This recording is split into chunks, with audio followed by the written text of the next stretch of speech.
போரும் அமைதியும். இதன் ஆசிரியர் லியோ டால்ஸ்டாய். பாகம் 1, பகுதி 1. நல்லது இளவரசே. அப்படியானால் ஜெனோவா, லூகா ஆகிய பிரதேசங்கள் போனோபார்ட்டுகளின் குடும்ப சொத்துகளாகிவிட்டன. உம்மை ஒரு விஷயத்தில் எச்சரிக்க விரும்புகிறேன். அவன் இப்படி செய்ததற்கு அர்த்தம் யுத்தமேதான் என்று நீர் சொல்லிவிட்டால், அல்லது அந்த கிறிஸ்து துரோகி இருக்கிறானே, அவன் செய்து வருகிற அக்கிரமங்களையும் கொடுமைகளையும் தாங்கி பேசுவதாய் இருந்தால், உமக்கும் எனக்கும் இனி ஒன்றும் இல்லை. நீர் எனக்கு இனி நண்பரும் இல்லை, என்னுடைய விசுவாசம் உள்ள அடிமை என்று உம்மை வர்ணித்திக் கொள்வீரே, அதுவும் இனி இல்லை. சரி, சௌக்கியமா? உம்மை பயமுறுத்தி விட்டேன் என்று தோன்றுகிறது. உட்காரும், செய்திகள் எல்லாம் சொல்லும். இந்த மாதிரி பேச்சு நடந்த காலம் 1805 ஜூலை மாதம். பேசியவர் பெயர் அன்னா பாவ்லானா ஷெரேவ். ரஷ்ய சக்கரவர்த்தினி மரியா பெடாராவ்னாவின் அபிமான தோழி. அவள் இம்மாதிரி பேசி இளவரசர் வாசிலியை வரவேற்றாள். இளவரசர் உயர்ந்த தகுதியும் முக்கியத்துவமும் வாய்ந்தவர். அவர்தான் முதலில் அவளது வரவேற்புக்கு வந்தவர். அன்னா பாவ்னாவுக்கு சில நாட்களாக இருமல். பிரெஞ்சு மொழியில் இலா கிரிப் என்று அவள் சொன்னாள். செயின்ட் பீட்டர்ஸ்பர்க் நகரத்தில் அச்சமயம் அந்த வார்த்தை புதிதாக அடிபட்டது. உயர்ந்த நிலையில் உள்ளவர்கள் மட்டும் அதை உபயோகித்து வந்தார்கள். அவளுடைய அழைப்புகளை எல்லாம் ஒன்று கூட விடாமல் பிரெஞ்சு மொழியிலேயே எழுதியிருந்தாள். அன்று காலையிலேயே சிவப்பு பட்டை சேவகன் அந்த அழைப்புகளை பட்டுவாடா செய்தான். அந்த அழைப்பில் பின்வருமாறு எழுதப்பட்டிருந்தது: இளவரசே, வேறு முக்கியமான வேலை உங்களுக்கு இல்லாமல் இருந்தால், இந்த நோயாளியோடு இன்று மாலை வரவேற்பில் கலந்து கொள்வதில் தங்களுக்கு சல்லையாக இல்லாமல் இருந்தால், தாங்கள் இன்றிரவு 7 மணி முதல் 10 மணி வரையிலும் வருகை செய்தால் நான் மிக்க மகிழ்ச்சி அடைவேன். அனேட்டி ஷெரர். அடக்கடவுளே, என்ன கடுமையான தாக்குதல் என்று இந்த வரவேற்பை பற்றி கொஞ்சமும் லட்சியமில்லாமல் இளவரசர் பதிலளித்தார். அவர் அப்பொழுதுதான் வந்தார். அரசு உடை அணிந்து மார்பில் பதக்கங்களை அணிந்திருந்தார். அவர் முகம் கலங்கமற்று விளங்கியது. நம்முடைய மூதாதையர்கள் பேசியது மட்டுமல்ல, நினைப்பதை கூட பிரெஞ்சு மொழியில்தான் செய்து வந்தார்கள். அதே பிரெஞ்சு மொழியில்தான் இளவரசரும் பேசினார். அரசவையிலும் உயர்ந்த நிலையில் உள்ளவர்கள் கூட்டங்களிலும் பழகி அனுபவப்பட்ட தகுதி மிகுந்த ஒருவருக்கு இயற்கையாய் இருக்கக்கூடிய அமைதியும் ஆதரவும் காட்டும் குரல் அவருடைய பேச்சில் இருந்தது.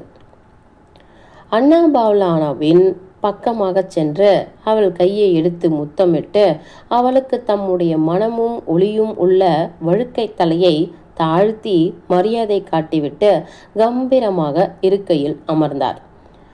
அருமை நண்பரே, உம்முடைய உடல் நலம் எப்படி இருக்கிறது என்று முதலில் சொல்லி, உம்முடைய நண்பரின் மனக்கவலையை போக்குவீராக என்று தமது குரலை மாற்றாமல் கூறினார்.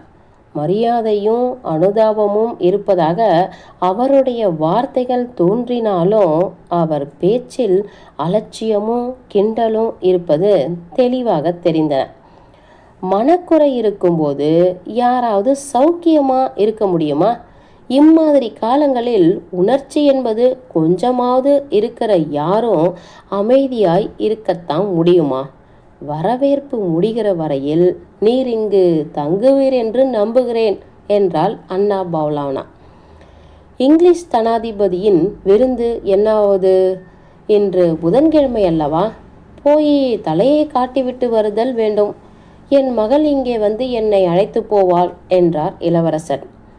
இன்றைய விருந்து விலக்கப்பட்டதென்று நான் நினைத்திருந்தேன்.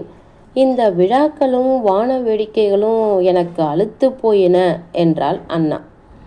உம்முடைய விருப்பம் அதுவென்று அவர்களுக்கு தெரிந்திருந்தால் அவர்கள் விருந்தை விலக்கியிருப்பார்கள் என்று சாவி கொடுத்த கடிகாரம் ஒரே மாதிரி ஓடுவது போல தான் சொன்னவற்றில் கொஞ்சமும் நம்பிக்கை இல்லாமல் சொன்னார் இளவரசர். கிண்டல் செய்தது போதும். அந்த நோவை செவ்வரின் அறிக்கையை பற்றி என்ன முடிவாயிற்று? உமக்குத்தான் எல்லாம் தெரியுமே என்றாள் அண்ணா. அதை பற்றி யார் என்ன சொல்ல முடியும்? என்ன முடிவாயிற்று? போனோபார்ட்டுக்கு இனி பின்வாங்க வழியில்லை என்று அவர்கள் தீர்மானித்திருந்தார்கள். அதே மாதிரி நாமும் பின்வாங்க போவதில்லை என்றே நினைக்கிறேன் என்று உற்சாகமில்லாத அலட்சியமான குரலில் பதிலளித்தார். ஒரு நடிகர் சாரமில்லாத கட்டத்தில் பேசுவதைப் போல வாசாலி மெதுவாய் முணங்கினார். ஆனால் அண்ணாவோ 40 வயதாகியும் கூட உணர்ச்சியும் கலகலப்பும் கொண்டிருந்தாள். எப்பொழுதும் உற்சாகத்தோடும் காணப்படுவது அவளுடைய சுபாவம். உற்சாகமில்லாத சமயங்களிலும் கூட அவளிடம் உற்சாகத்தையே எதிர்பார்ப்பார்கள். ஏமாந்து விடக்கூடாது என்பதற்காக உற்சாகத்தை உண்டு பண்ணி கொள்வாள். கவர்ச்சிகரமான அவள் புன்னகை அவளுடைய தேய்ந்து வரும் அழகிற்கு பொருத்தமில்லாமல் இருந்தாலும் அவள் உதடுகளில் அந்த புன்னகை தவழ்ந்து கொண்டிருந்தது. அந்த புன்னகை அவளுடைய அழகின் குறையை செல்லப்பிள்ளை போல காட்டிக்கொண்டிருந்தாலும் அதை திருத்த அவளுக்கு விருப்பமோ அல்லது அவசியம் என்ற நினைப்போ இல்லை. அரசியல் செய்திகளை பற்றி பேசிக்கொண்டிருந்த போது திடீரென்று அண்ணா பொங்கி எழுந்து சொன்னாள், ஹோ, ஆஸ்திரியாவை பற்றி என்னிடம் பேசாதீர்கள். ஒருவேளை எனக்கு செய்தி விளங்காமல் இருக்கலாம். ஆனால் ஆஸ்திரியா எப்பொழுதும் போரை விரும்பியதும் இல்லை, தற்பொழுது விரும்பவும் இல்லை. அது நம்மை காட்டி கொடுக்கிறது. ருஷ்யா ஒன்றினால்தான் ஐரோப்பாவை காப்பாற்ற முடியும். நமது மதிப்புயர்ந்த மன்னர் தமது உயரிய கடமையை அறிவார். அதற்கு தக்கபடி அவர் நடக்கவும் செய்வார். அது ஒன்றினால்தான் எனக்கு நம்பிக்கை இருக்கிறது. உலகிலேயே ஒரு பெரிய கௌரவமான வேலையை நமது ஆச்சரியமான மன்னர் தான் செய்ய வேண்டியிருக்கிறது. அவர் நேர்மையும் கண்ணியமும் மிக்கவராதலால் கடவுள் அவரை கைவிட மாட்டார். அவர் தமது கைங்காரியத்தை செய்து அந்த புரட்சி பூதத்தை நசுக்கி விடுவார். அந்த கொலைகாரன் சண்டாளன் இருக்கிறானே, அவனால தான் இந்த பூதம் இன்னும் படும் மோசமாகிவிட்டது. நாம் தான் தனியாக நின்று அவன் நிரபராதியை கொன்றதற்கு பழிவாங்குதல் வேண்டும். அப்படியானால் நமக்கு துணையாக யாரை நாம் நம்பலாம்? இங்கிலாந்து அதனுடைய வாணிக புத்தியை கொண்டு நம்முடைய சக்கரவர்த்தி அலெக்சாண்டரின் பெருந்தன்மையான உள்ளத்தை அறிந்து கொள்ளப் போவது இல்லை. அறியவும் முடியாது. மால்டாவிலிருந்து வெளியேற அது மறந்துவிட்டது. நமது செய்கைகளில் ஏதோ கமுக்க நோக்கங்கள் இருப்பது போல நினைத்து அவற்றை கண்டுபிடிக்க முயற்சி செய்கிறது. நோவோ செவ்விற்கு என்ன பதில் கிடைத்தது? ஒன்றும் இல்லை. தன்னல தியாகியான நம் சக்கரவர்த்தி தமக்கென்று எதையும் கேட்கவில்லை. மனித சமூகத்தின் நன்மை ஒன்றையே அவர் விரும்புகிறார். அவருடைய தியாக புத்தியை ஆங்கிலேயர் அறிந்து கொள்ளவில்லை. அறியவும் அவர்களால் முடியாது. அவர்கள் என்ன வாக்குறுதி கொடுத்து விட்டார்கள்? ஒன்றும் கிடையாது. ஏதோ அற்ப சொற்பமாய் அவர்கள் கொடுத்த வாக்குறுதியையும் நிறைவேற்றப் போவது இல்லை.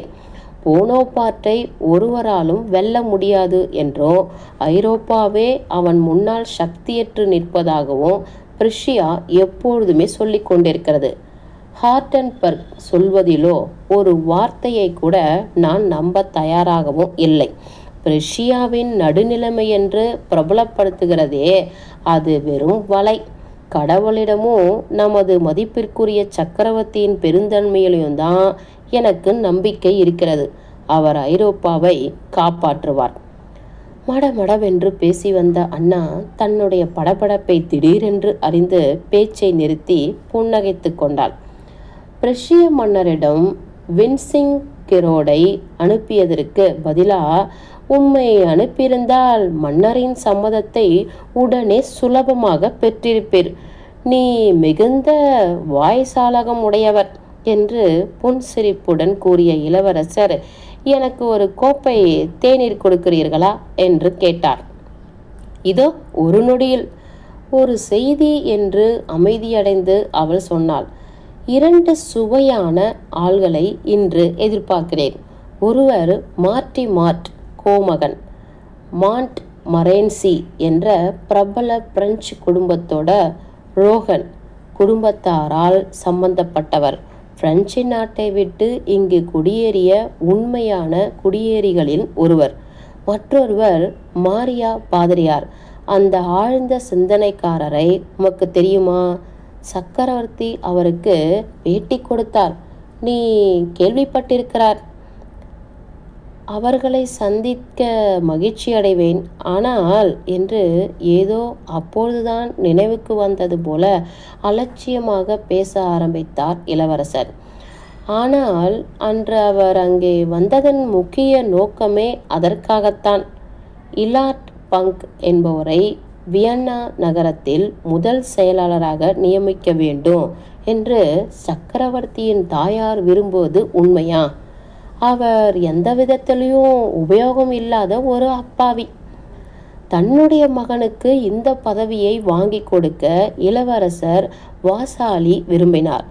ஆனால் மற்றவர்கள் சக்கரவர்த்தினி மரியா பெடாராவ்னா மூலம் இது இலாட் பங்கிற்கு கிடைக்குமாறு முயற்சி செய்து வந்தார்கள்.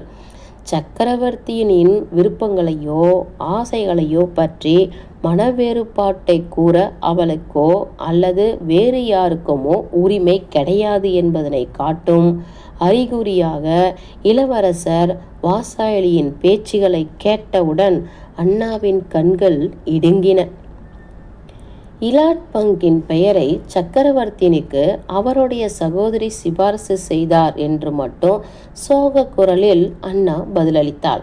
சக்கரவர்த்தியின் பெயரை அவள் உச்சரித்த போது திடீரென்று அவள் முகத்தில் ஆழ்ந்த உண்மையான பக்தியும் மதிப்பும் சோகமும் கலந்து விளங்கின. சக்கரவர்த்தினியின் பெயரை உச்சரிக்கிற ஒவ்வொரு தடவையும் அவள் முகபாவம் இப்படி மாறுவது வழக்கம். இலாட் பங்கிற்கு மிகுந்த மதிப்பு காட்ட வேண்டும் என்று சக்கரவர்த்தினி முடிவு செய்திருக்கிறாள் என்று அவள் கூறிய போது அவள் முகம் மீண்டும் சோகத்தில் ஆழ்ந்தது. இளவரசர் மௌனமாய் இருந்தார். பாராமுகமாய் இருப்பது போல தோன்றியது. ஆனால் அண்ணா விடவில்லை. சக்கரவர்த்தினிக்கு சிபார்சு செய்யப்பட்டவரை பற்றி இளவரசர் பேசியதை கண்டிக்கவும் அதே சமயத்தில் அவரை சமாதானப்படுத்தவும் விரும்பியவளாய் பெண்களுக்கும் அரசவையில் உள்ளவர்களுக்கும் உரிய திடீர் வேகத்துடனோ அவளுக்கு இயல்பாய் உள்ள சாமர்த்தியத்துடனும் பேச ஆரம்பித்தாள். இப்பொழுது உமது குடும்ப விவகாரத்தை பற்றி பேசப்போகிறேன். உம் மகள் பருவ மங்கையானதிலிருந்து அவளுடைய அழகு ஒவ்வொருவரையும் கவர்ந்து விட்டதென்பது உமக்கு தெரியுமா? அவள் பேர் அழகியாய் இருக்கிறாள் என்று எல்லோரும் சொல்கிறார்கள். இதை கேட்டதும் தனது மரியாதையும் நன்றியையும் தெரிவிப்பதற்காக இளவரசர் தலை வணங்கினார். நான் அடிக்கடி நினைப்பதுண்டு என்று சொல்லிக்கொண்டு கவர்ச்சி புன்னகையுடன் இளவரசரை நெருங்கி உட்கார்ந்தாள். அரச உயர் வட்டார பேச்சுகள் முடிந்து சொந்த பேச்சுகள் ஆரம்பமாகின்றன என்பதை இது காட்டியது. அவள் சொன்னாள், வாழ்க்கையின் இன்பங்கள் சில சமயங்களில் எவ்வளவு வேறுபாடாக விநியோகிக்கப்படுகின்றன என்று நான் அடிக்கடி நினைப்பதுண்டு. உமக்கு எதற்காக அந்த 2 குழந்தைகள் ரத்தினங்கள் விதி கொடுத்தது? உம் இளைய மகன் அனோட்டோலை பற்றி நான் குறிப்பிடவில்லை. அவனை எனக்கு பிடிக்கவில்லை. அதனை யாரும் மறுக்கத்தான் இடம் கொடுக்கப் போவதில்லை என்பதனை காட்டுவது போல தனது இமைகளை உயர்த்தினாள். என்ன அருமையான 2 குழந்தைகள்! அவர்களின் அருமை மற்றவர்களுக்கு தெரிந்ததை விட உமக்கு குறைவாகவே தெரிந்திருக்கிறது. அதனால் அவர்களை பெற நீ அருகரல்ல. உடனே மகிழ்ச்சி பொங்கி தனது புன்னகையை முறுவலித்தாள். நான் என்ன செய்வது? புத்திரப்பேற்றுக்குண்டான வேகம் என்னிடம் இல்லை என்று ஒரு வேளை இலாவாட்டர் சாஸ்திரி சொல்லலாம். விளையாடாதீர். நான் உம்முடன் முக்கியமான பேச்சு பேச விரும்புகிறேன். உமது இளைய மகன் மீது எனக்கு வெறுப்பு என்பது உமக்கு தெரியுமல்லவா? நம் இருவருக்கும் மட்டும் தெரிந்ததாய் இருக்கட்டும். இளைய மகனை பற்றி சக்கரவர்த்தியினிடம் தெரிவித்த போது உமக்காக நிரம்பவும் இறங்கினார். இளவரசர் பதில் சொல்லவில்லை. ஆனால் பதிலுக்காக அவர் முகத்தை அவள் பார்த்தாள். அவர் முகத்தை சுளித்தாள். என்ன செய்ய சொல்கிறீர்? அவர்களின் கல்விக்காக ஒரு தந்தை என்ன செய்ய முடியுமோ அவ்வளையும் செய்தேன். கடைசியில் அவர்கள் முட்டாள்களாக வந்து முடிந்தார்கள். ஹிப்பாலைட்டை ஒரு அமைதியான முட்டாள், அனோட்டோலோ ஒரு படபடத்த முட்டாள். இருவருக்குள்ளும் இது ஒன்றுதான் வேறுபாடு என்றார் இளவரசர். இயற்கையான புன்சிரிப்புடனோ ஆனால் வழக்கத்திற்கு அதிகமான படபடப்புடனோ அவர் இதை சொன்னார்.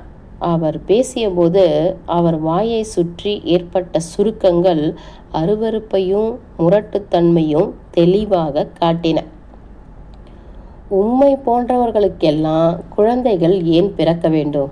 நீர் ஒரு தகப்பனாய் மட்டும் இல்லாமல் இருந்தால் மீது நான் வருத்தப்படுவதற்கு ஒன்றுமே இருக்காது.